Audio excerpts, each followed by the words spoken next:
Welcome to another episode of WoT Talk, better known as Wheel of Time Talk. And there's actually going to be a spoiler-free section to this one. I know you guys you've been missing that, it's been so spoiler-filled for so long. So now we actually have a couple things that I noticed in the comments section of the last WoT Talk that I wanted to talk about. And they're completely spoiler-free.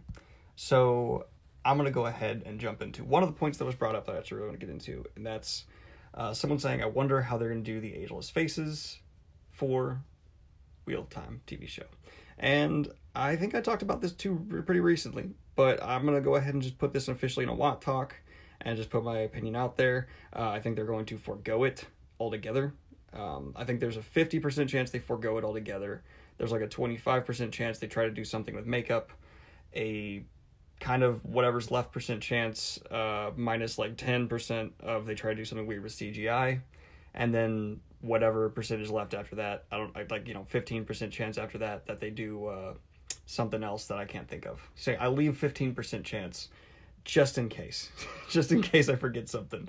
I can say I covered all my bases, but I think much more likely they're going to forego doing anything super directly, and they're just going to hire, Hollywood women who have aged incredibly well, like so many of them have, because they eat these incredibly healthy diets, and they have people who do this, great work with them to make them. I mean, look at Halle Berry. She looks like she's half her age, and they'll probably just go along those lines and be like, look, ageless, because I don't know if you know this, but a lot of women in Hollywood, I visited Hollywood, and, I watch movies and stuff, and occasionally you see photos of them without their makeup. They look kind of ageless. It's kind of like, wow, I guess if you eat nothing but avocado, kale, and juice for a good portion of your life. And this goes for the guys too. Like guys in Hollywood stay way younger looking than, they should. They age remarkably. Yeah, weird side tangent. That's like when people were making comments about how Carrie Fisher had aged poorly. She aged like a normal human being. Like, for someone who used to do drugs, and that's not me making an accusation, she admitted she did drugs for a while.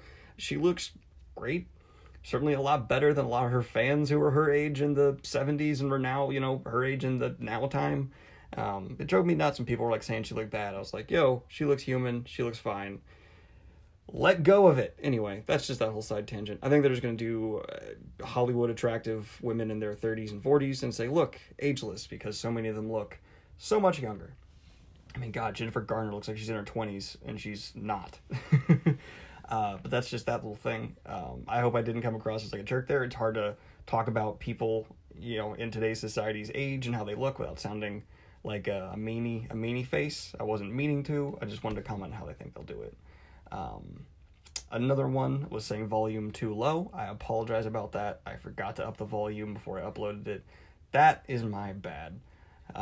Some people forgot to leave their responses to my pinned comment at the top.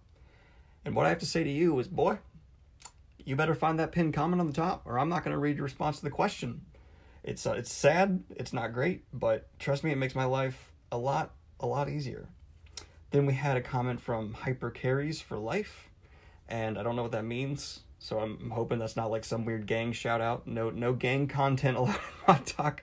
And he says, I love that he's better with women than me gag. I can talk about this without getting into spoilers. There's a gag in Wheel of Time where there's like, oh, he's better than women than I am between some characters. And apparently, this is the most liked comment on this WoT Talk. And I, in the last WoT Talk, kind of trashed that running gag and was like, I didn't find it funny. Apparently, I'm in the minority, and you guys think it's a bucket full of chuckles. So I'm wrong. It's the best joke in the Wheel of Time, apparently. It's humor on a level previously undreamt of in the fantasy genre. I am wrong. I'd like to start my 3-part apology by admitting that. First and foremost, I'm wrong. Flat out. Second is I would like to point out some of the nuances of this joke. You see, when it's first made, when the joke is first talked about, you think, oh, it's just involving this one character. But then, oh, guys, I don't know if this is incredible.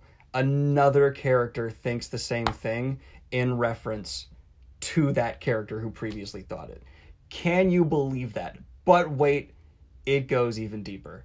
Another character comes in, and golly good gosh, he goes right on ahead and thinks the same thing about the other character as well. Just the three of them back and forth. Just it's so funny. It's that's part 2 of my apologies. Just acknowledging Robert Jordan's absolutely stunning humor.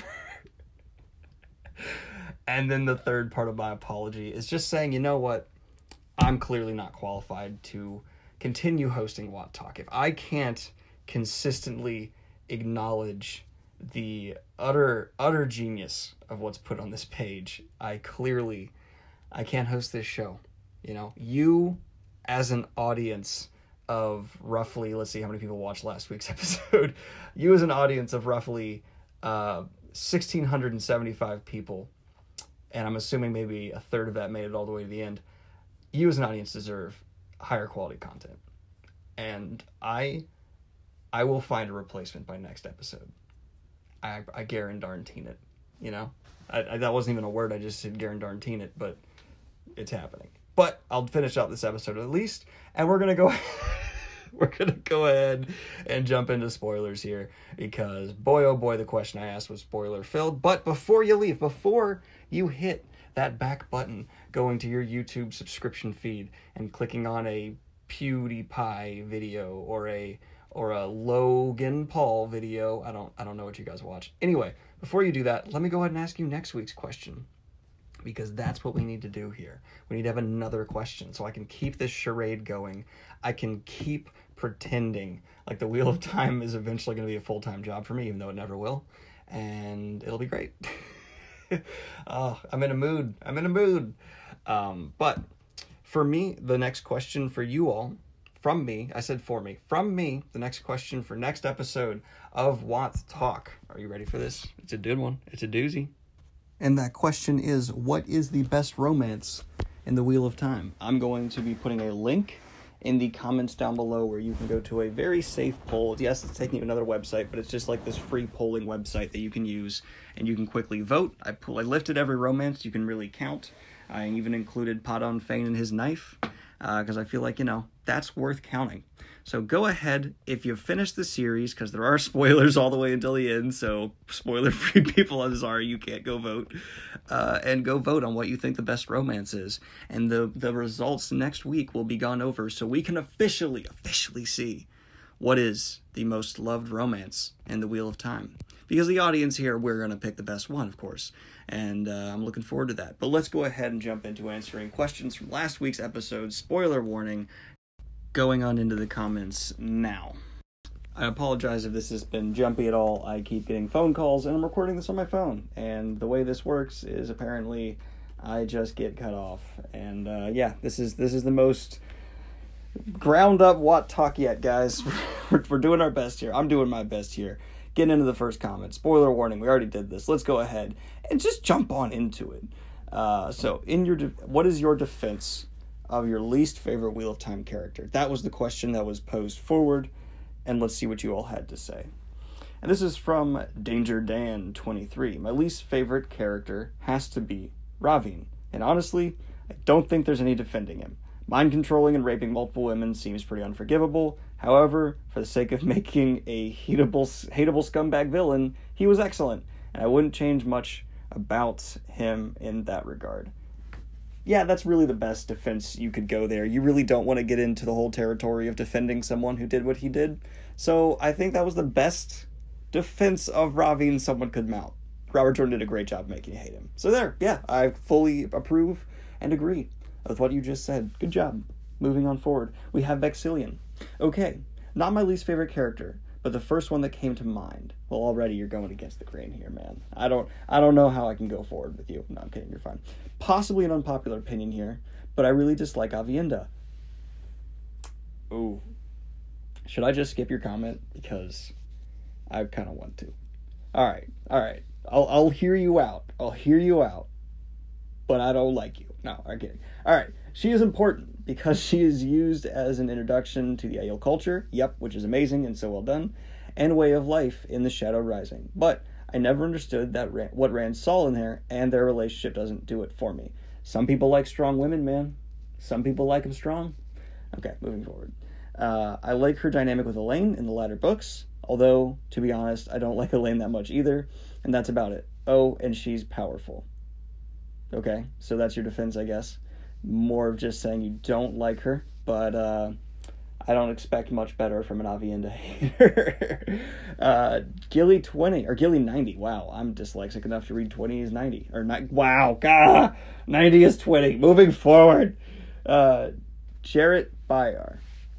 That is so irrationally zealous. It makes a jihadist look tame, but to defend him is the starting point in every White Cloak arc, and from his point of view, it does seem like everything bad that happens to him is due to Perrin, according to his wiki.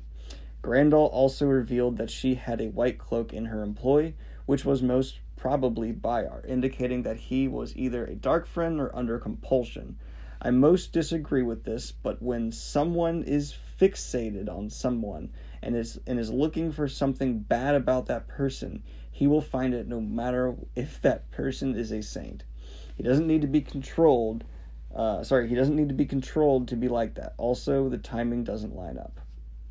Not much defending him there. Just pointing out a maybe thing, and then you're like, shoot it out. Are you guys not going to defend these people? Are you guys going to be like, I hate this person. Here's kind of a thing. Screw it. It's over. All right. Okay. Tracy's comments coming up next, and I have faith that Tracy knows how to defend someone. So let's go, Tracy. Come on. You got me to continue Dark Tower. Let's keep this going. All right, Tracy Bailey. Savannah, that bleep. All right. Defense, Jesus. Okay. All right. I like this. We're good. I got the feeling we're about to go into a real defense here, Tracy, and I appreciate that from you. So, in a world of warriors, where you are the most beautiful and powerful roof mistress of one of the largest, most egotistical, proud clans, and no one would dare speak down to you, why would you have any idea that you might be wrong? She's hugely manipulated by multiple Forsaken later on, and no one stepped up soon enough to dampen her. Let's go with resolve. She also does the most to help Fail grow the F up while in the Shido camp through her unique enforcement of discipline. Okay, that's the best I can do. So painful. And to be honest, Tracy, it was the best one so far in terms of defending a character you hate. So, good job. Moving forward from Derek Durst. I hate Barrelane.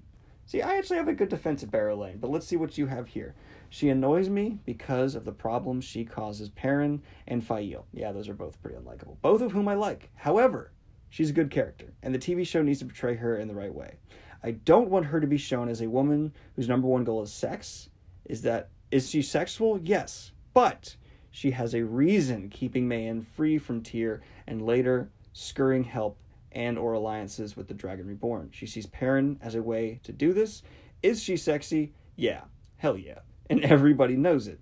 She uses her assets, let's call them to her advantage, to do her duty, which is to the people of Mayenne and to keep them safe. She isn't some dumb hot girl who inherits a throne. She's politically savvy and smart as well. I'd go as far as to say she's brilliant from a lot of what we see from her in small moments later on, but that's just me. Back to your comment. If she's portrayed poorly, I think it will hurt the show a lot. I completely agree with that. She annoys me because of what she does with Perrin and Fail, but I understand her intentions and goals. They just don't align with the main characters, Perrin, so it makes her seem like an antagonist at times.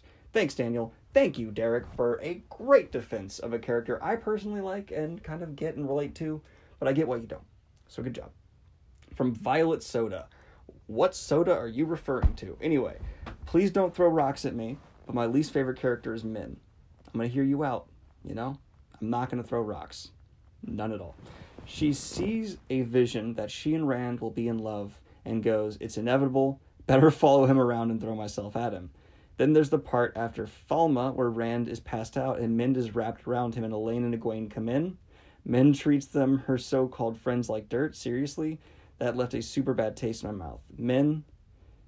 Super bad taste in my mouth about Min. It just seemed like she was forcing her own prophetic vision. Then there's her, I'm not like other girls, I wear breeches and have short hair, tee-hee attitude.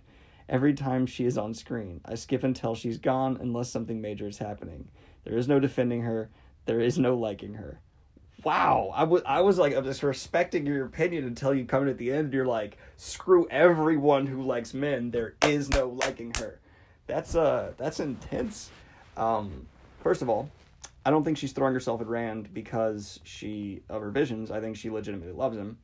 And there's some people they aren't the best at handling the feelings of love. I think Min is one of them. So her feeling love was just kind of like, I can't contain or handle it. It wasn't because of her visions. It's because she actually loved him. I don't think she was trying to screw over Elaine and Egwene. I think she was legitimately trying to help this dude who desperately needed body warmth. He was not well. He had been stabbed by a, Forsaken. So I don't, and she even said like, oh no, that's not what it looks like to, the people who came. But anyway, we're going to disagree there. And I respect you as an individual. There's some back and forths here. I love seeing you guys talking back and forth. But from Ross J. Fail, she's young?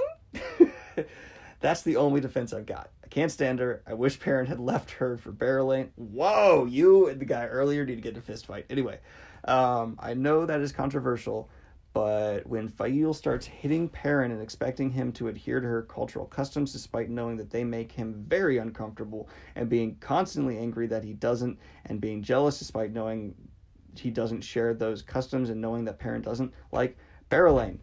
I just can't get behind the relationship for Perrin. He deserves better, but she's really young.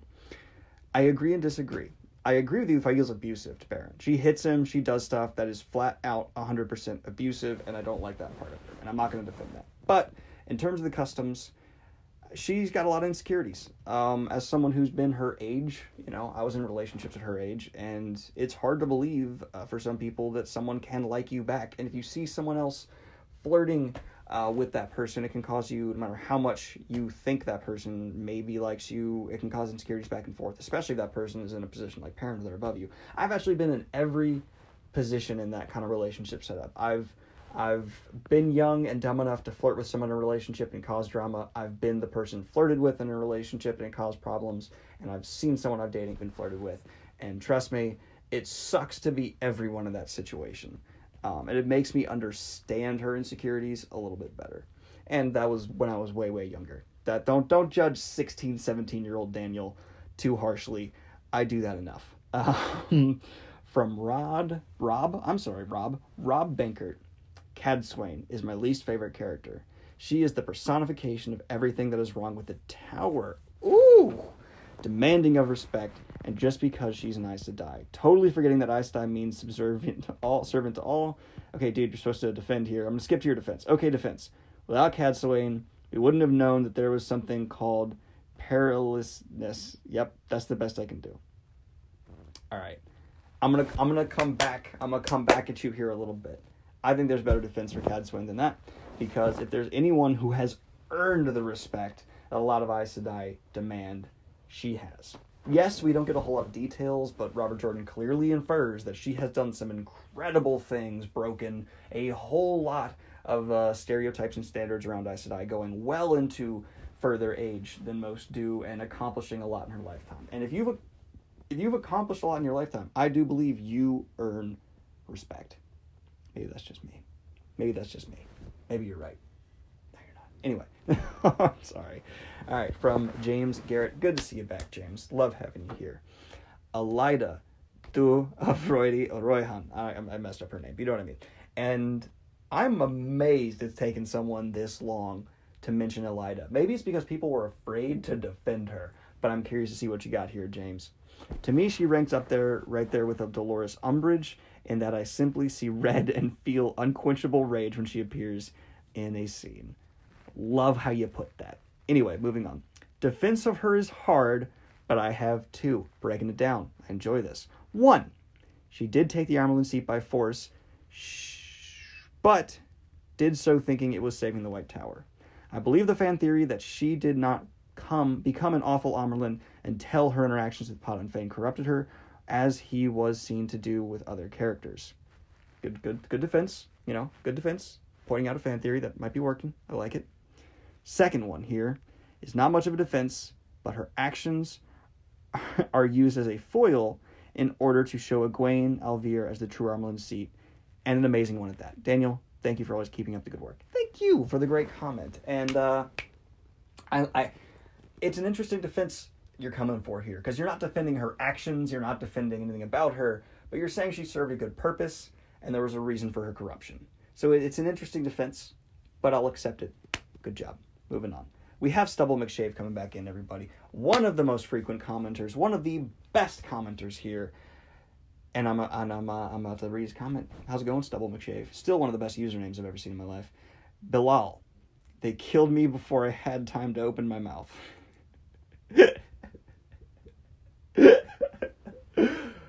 Oh my god, that might be the best one yet. I'm sorry. I love a good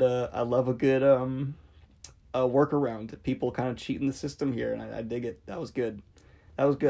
From Wiley Rojas, in defense of the most hated Wheel of Time character, my most hated Wheel of Time character, Egwene Alvear. Ooh, this is a big one. You did a good job, it looks like. I don't know yet, I haven't read it. But, disclaimer. This is a disclaimer on his comment. It is said that if you hate Egwene, you must be a Rand fanboy. I am not. I am a Perrin fangirl at a boy band fangirl level. Alright. I dig it. This would be too long, so I'll resume bullet points and concentrate on just a few key actions. Alright, so let's see your best defense of Egwene. And I'm going to go ahead and put this out there. I have been slowly converted to like Egwene more and more, though I still have problems. People have kind of turned me around on her, where I'm like, alright, I get it, alright, cool. She used to be at like a 3 out of 10 for me, but now she's at like a solid 6 or 7. I'm sure Keelia is ecstatic to hear that, but moving on forward. Edgy, I think you mean Egwene, is unable to trust Rand from book 1 to book 14. She is dismissive of the Tal'Viran trio since the beginning. Where's the defense, Han? Where's the defense? Since they are just wool-headed fools. But she changes her opinion of Matt and Perrin fairly early on, since she shares experiences with them that have opened her eyes. She does not share this type of relationship-building moments with Rand, other than finding out that he met some girls in Camelin and Barillon, actually building more distrust. Plus, she is able to change her mind on many people, just not Rand, as she has no reason. We as readers know Rand. She has a skewed idea of him purely based on preconceptions. Not her fault. That's interesting. All right. Oh, Eggy. I get it. That's short for Egwene. My bad. Eggy is on a power trip since leaving Emmons Field. She is too quick to jump the wagon of whoever structure of authority she is currently in contact with. At the beginning of Team Nynaeve, until Moraine tells her she can channel, then she jumps. Dude, where's the defense? All right, moving forward. Then she meets the Armorland and jumps to Team White Tower, and then she meets Amice and jumps to Team Dreamwalkers, and from there to Team Wise Ones. Then she's called by Saladar Aes Sedai and jumps to Team Rebels, and finally jumps back to Team White Tower. She wants to be on top all the time and jumps to the more advantageous group at the moment for her. Even though I don't like it, we all do it to an extent in our lives. We go where the grass is greener and the sun shines brighter. It is inherent human to try to increase your station in life and to seek what's best for you. Cannot blame her. All right, at least not that much. Last point. She is too self-centered and unable to see her own wrongdoings, seeming incapable of self-examination, and actually, with every internal monologue, you can tell that she gets to the brink of figuring out a flaw in herself, but ends up giving herself mental pats on the back and reassuring herself she was right, especially in the later arcs of a story. I pretty much loved her before she goes to Saladar. This is my biggest issue with her. Personally, this is what makes me hate her. Well, in her defense of this, she is really young, and she is being thrown into supremely difficult situations in which she cannot doubt herself, or people decades, even centuries older and more experienced than her can easily manipulate her. I can see the indications of great personality traits, and since I was her age too, and know that with experience, as the years pile on your back, you learn to better appreciate yourself and recognize your flaws. She will have become a great person in time and a legendary ruler. She has all the traits. I just hate that she does not realize her full potential because of petty things. And that's it. I could still easily talk more and give examples just from my hate, but three Bible type walls of text are enough. She also does not logically, and then you slip in one more thing. But okay, that's you didn't really defend her much, but I get what you're coming from, and I respect where you're coming from a little bit there. So, we're good. And Egwene is someone that's easy to take shots with, but I don't think you hit low-hanging fruit. I think you had, more nuanced things there, so I appreciate that. This is from Edward Aggie. Oliver is without question the worst character in the entire series. Insert the video of Michael Scott slapping the desk and saying thank you, because that's my pick. Just saying. And I won't defend him. I won't. I'm refusing to do my own question, which I find to be an annoying thing when other people do it, but I am doing it because this guy's supposed to do it real quick. So let's see what he does. Implied to be a boy prostitute, as much of a busybody as the woman in the series, racist against god-tier Aiel, ugly as bleep, but fails to fulfill Gaiden Cal criteria, responsible for Bella's death. Hides in the hole pissing himself as he blows the horn. So where's the defense, man? Now I gotta do it. No, I'm not. But you didn't understand the question, and I give you a 2-episode ban of getting your comment read, even though I'm not going to remember your name and probably will read your comment next time. But I'm just saying, you gotta, come on, at least attempt it here. Come on. Come on. From Rob, oh wait, that's just a response, I'm sorry. From S. Hollis, it's great to have you back. It's been a minute since I've heard from you. How's it going, S. Hollis? I'm not a huge fan of Nynaeve. I'm going too fast. Let me slow down here. I'm not a huge fan of Nynaeve at the start. She come across times, I think you meant the word came, she came across at times as immature, stubborn, and contrary. Seems to think no one can do anything right if she's not there to look over their shoulder. Is disrespectful and often downright rude to almost everyone while demanding and expecting respect in return, and often creates more problems. Hell, okay, I'm skipping your defense.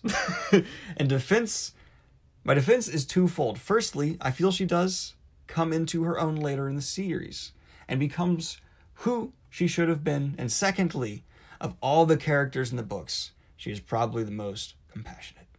That's a really good second point. Although your first point, there wouldn't be a character arc if she didn't do that. So I think it's good she started more flawed and learned and grew as a person. So I'm going to disagree with your first because I like the fact that she had an arc as a character with growth, but I like where you're coming from. From the legendary, the well-known Swani Orandi, coming in with a Cadsuane criticism. My least favorite character is Cadsuane.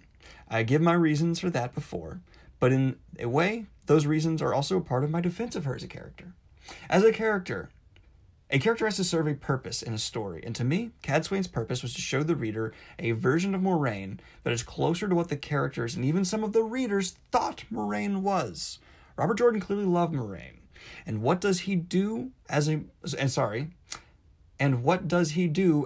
as Moraine is heroically taken out of the story? He creates a nightmare version of her, Cadsuane. And Cadsuane breezes in the series and reigns and bungles everything she touches. Her action leads directly to Rand's darkest hour, his second fight with Semirhage. I don't know why I'm being so dramatic, but I'm going to keep going. With the benefit of hindsight, we see that most characters would have spared themselves a lot of grief and loss if they had just listened to Moraine at the first place. Contrast this with the way Moraine handled Bilal, contrast the way Moraine handled Bilal with the way Cadsuane handled Semirhage. As the most blatant example, one of the first things Rand does after he defeats Semirhage is teach other Ashman the weave of balefire, but that's just the most extreme version of Cadsuane's short-sightedness. She is so sure she's right that she does not even question it, and she certainly does not try to convince people through any means other than simply demanding obedience. Moraine, on the other hand, didn't think she had all of the answers. She scoured the text from the Age of Legends and for any whispers of prophecy concerning the dragon reborn, and she found him. She also went to the realm of the Elfin and the Eelfin, at great risk to herself to know more, and even when she did know what was best, she never forced the path on anyone. She knew that she could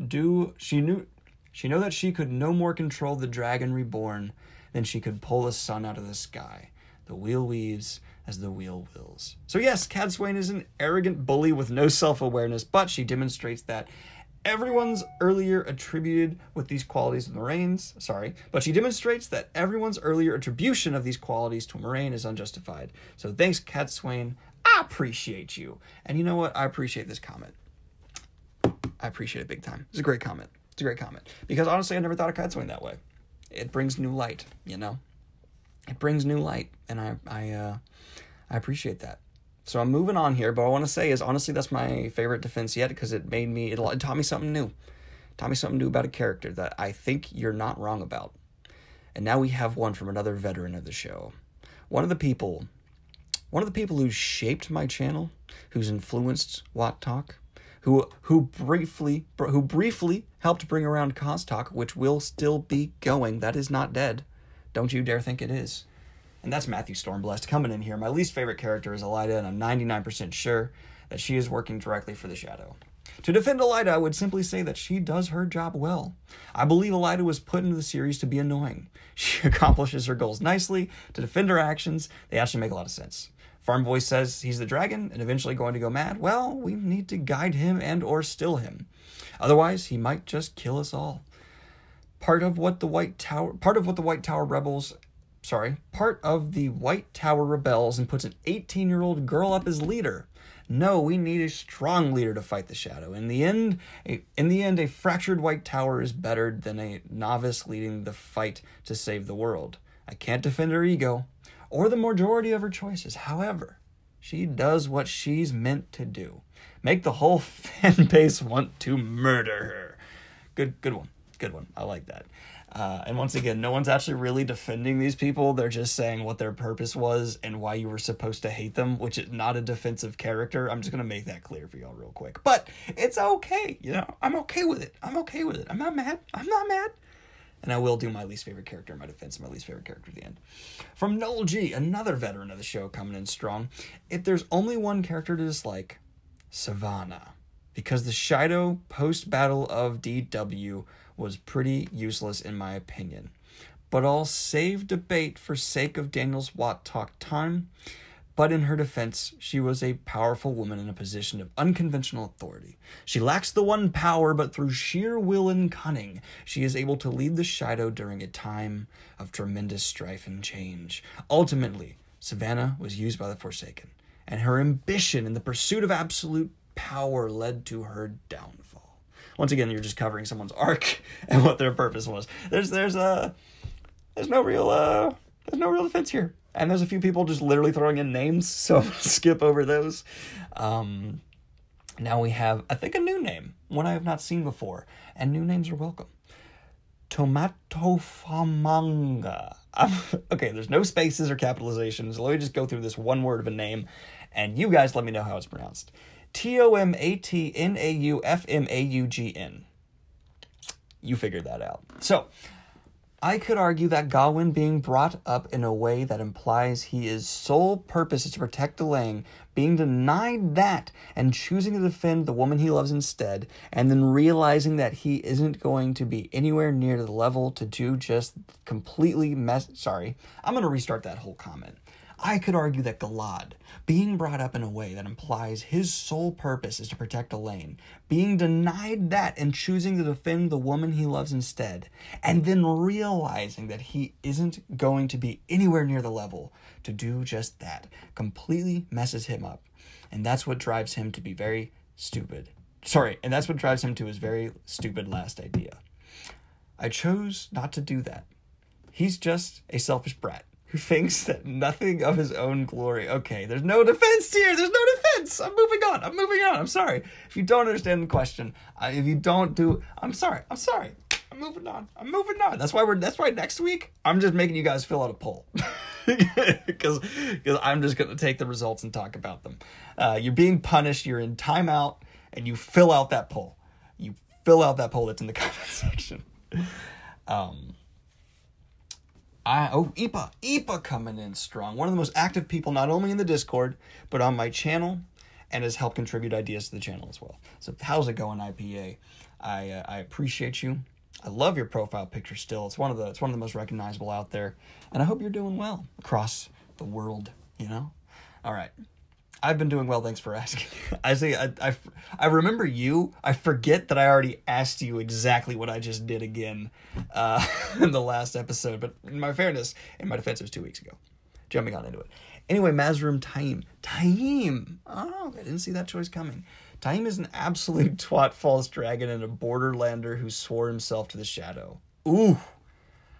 Ooh! Coming in with fire here. Oof, as the kids say. Because apparently that's a meme now. OOF. But going into your reasoning. Well, going into your defense. So, this looks like it's a real defense. So, good on you, Ipa. Thank you. Thank you, Ipa. Moving on forward. All right.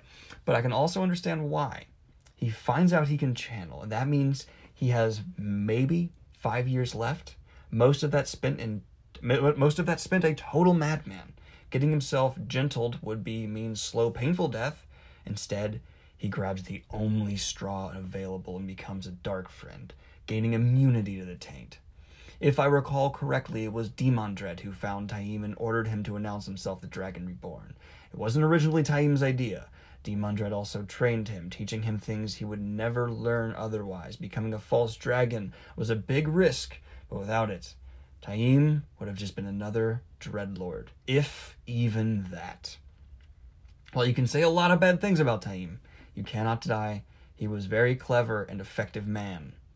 After escaping from the Aes Sedai, he doesn't just seek out some chosen and serve them. Instead, he swears himself to Rand and manages to become one of the most powerful people in the series, Mahail, the leader of the Black Tower. Many others would have simply tried to murder Rand to gain Dark One's favor, but he kept gaining more and more political power. In the end, he becomes the only chosen from the Third Age. And I think he deserves that honor. More than some of the chosen from the Age of Legends. Awful man, but very good at being an awful man. And from a storytelling point of view, amazing character. I think you need to fact check a couple of things there just to be sure, but overall, great defense. And I enjoyed it. A real defense. Right there, you know? And now we're going with, Diana Berila. I hope I'm saying that right. Spoilers.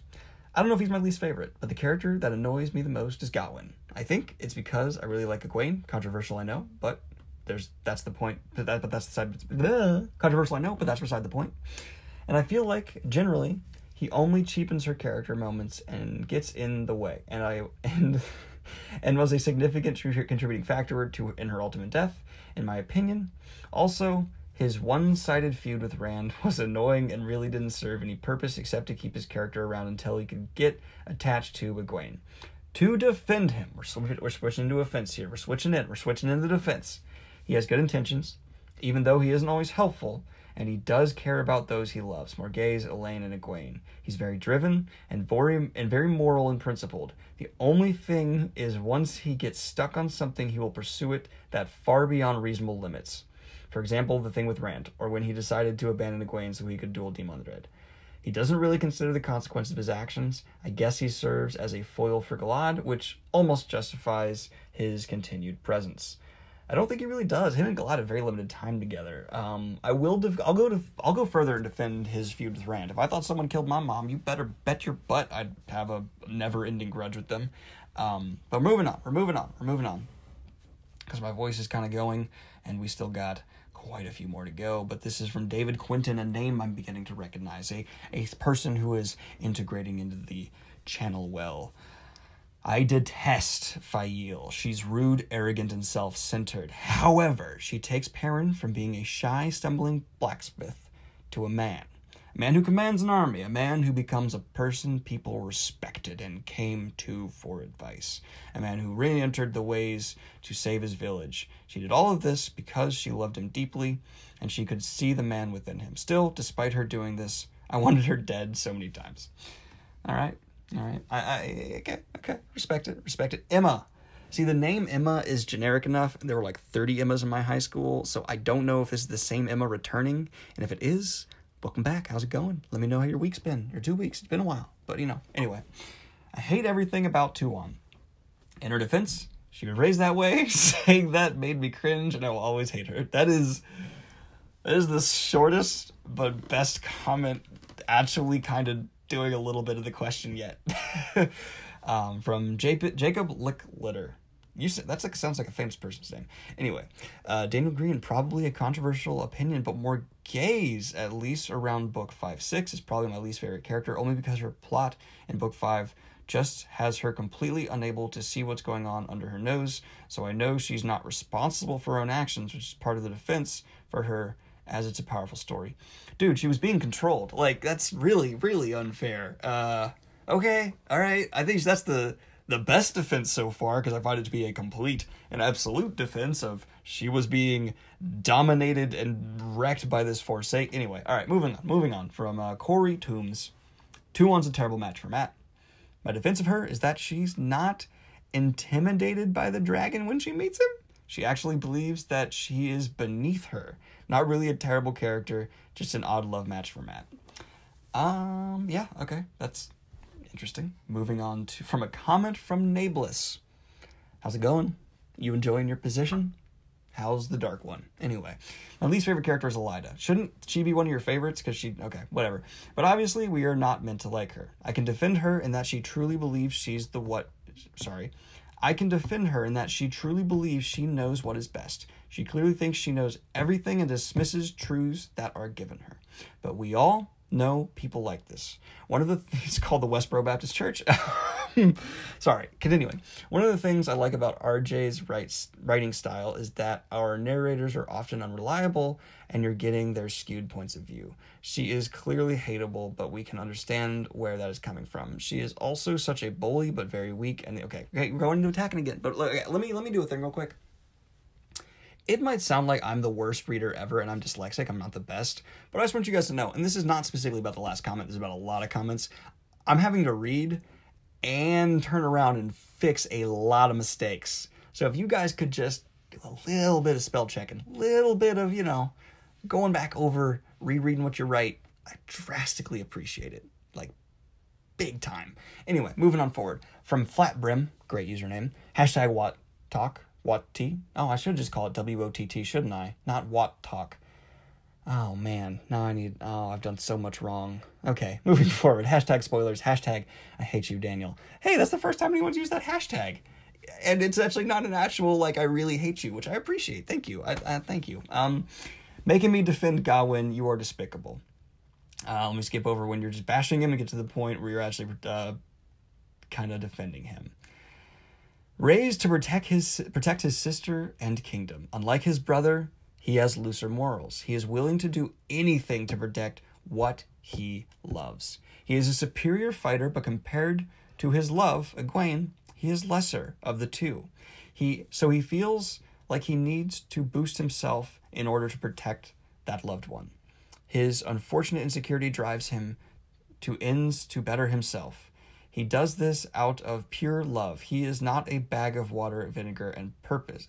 He is not a bag of water and vinegar on purpose. He is acting out of deep love for another and thinks his actions are the only actions that can help. While his actions are flawed, his motives are pure, as the dew on a spring morning. Aww. It sounds like you really love Gawain. I think you should go ahead and change your username to Gawain. I think, you know what? Flat Brim, whenever I see you from now on, I'm going to say Gawain. That's just, I'm going to nail that in my head. I'm going to put it in my notes after this episode, so it's there forever, because clearly you really love Gawain. This is from Hyper Carries for Life. How's it going again? Not hating on men, okay? She is best girl.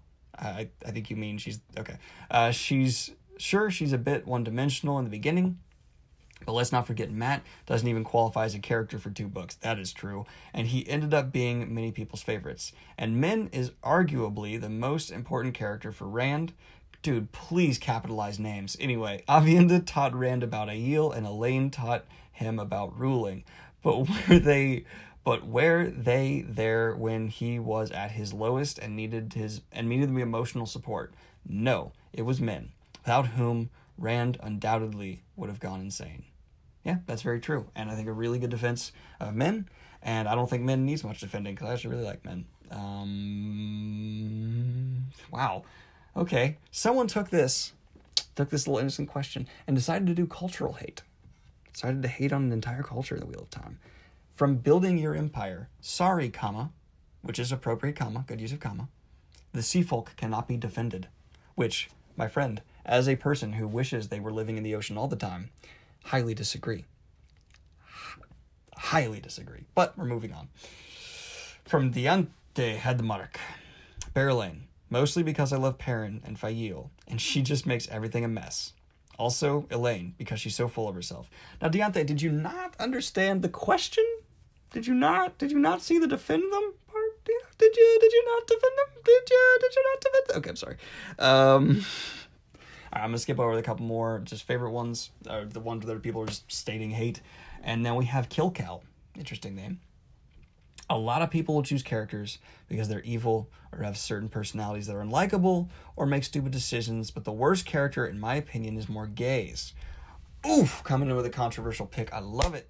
Besides her complete story arc being pointless, I will try my best to justify RJ not liking her by RJ not killing her by the Chosen near the beginning. Oof, okay. She is one of the first characters in Wheel of Time where I'm going to start this again. I'm going to go slow and I'm going to do it right. She is one of the first characters in WoT where we know of the Chosen is manipulating her and can see it in action and then watch her overcome it. She is just and follows the law of the land, but is also able to show mercy and also able to show mercy to a stranger that technically snuck into a place and was found alone with the prince and princess. A high security area where most aren't allowed. Alone with 2 VIPs, and he's wearing a Heron-marked sword. Okay. I probably would have thrown him in jail. Yeah, that's fair. Her arc shows how even the powerful can be torn down and made slaves or servants, but also those weakest in the power are able to have the biggest impact in the collapsed building. You know, that deserves like slow applause. That was natural real defense. And then we have one last comment, and then it's going to be over. From Amanda M. I would say Lanfear. We got an original pick here. I would say Lanfear, mainly because she's a Forsaken. Need I say more? I don't sympathize with her. She's deceiving many characters and the Dark One, only to attempt to fulfill her desire to the most powerful being. And she's a whole lot of crazy. Boo. So Amanda, I'm gonna go ahead and say, did you not understand the question? Did you not understand the question? Did you not understand the question? Okay, I'm sorry. Yeah, the question was it asked you to defend them. That was pretty clearly put right there. What's your defense? I'm reading the question real quick. What's your defense of your least favorite Wheel of Time character? Did you not read it? Okay, I'm sorry. I'm going to stop that. That's incredibly obnoxious. But that was this episode of WoT Talk, guys. And when this is up, you can go right ahead and click that link I put in the comments down below. Go vote for your favorite relationship in the Wheel of Time. And in the next episode, we are going to be talking about relationships in the Wheel of Time. And in the comment section, go ahead and just say some opinions you got about relationships. Some of your favorites, some of your least favorites. Why not? Give me some material to work with. It'll be great. Hope you guys are having a good one. Like and subscribe if you have not already. Hit the Patreon if you want to support what I do here. And have a good one, y'all.